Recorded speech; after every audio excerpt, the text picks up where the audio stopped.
ang epekto ng pinagbabawal na gamot sa utak, sa katawan at pati na ang kaluluwa.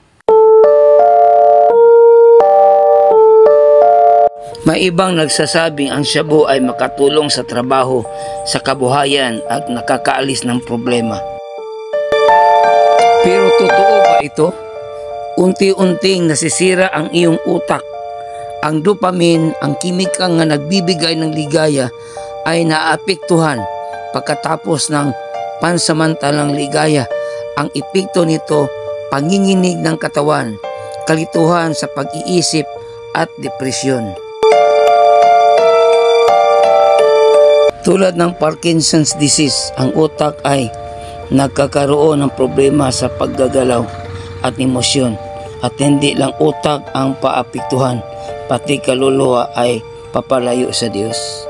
Sabi sa 1 Corinthians 6 verse 19, hindi niyo ba alam, ang ating katawan ay templo ng Espiritu Santo, ay nananahan sa inyo at bigay ito ng Diyos. Si Pastor Jerry Sumili Ministry nagsasabi, huwag mong hayaan na ang pansamantalang kaligayahan ay maging dahilan ng walang hanggang pagdurusa. Iwanan ang bisyo, hanapin mo ang Diyos sapagkat si Kristo lamang ang nakapagbigay ng tunay na kaligayahan at kalayaan. God bless you, kapatid. Jesus loves you.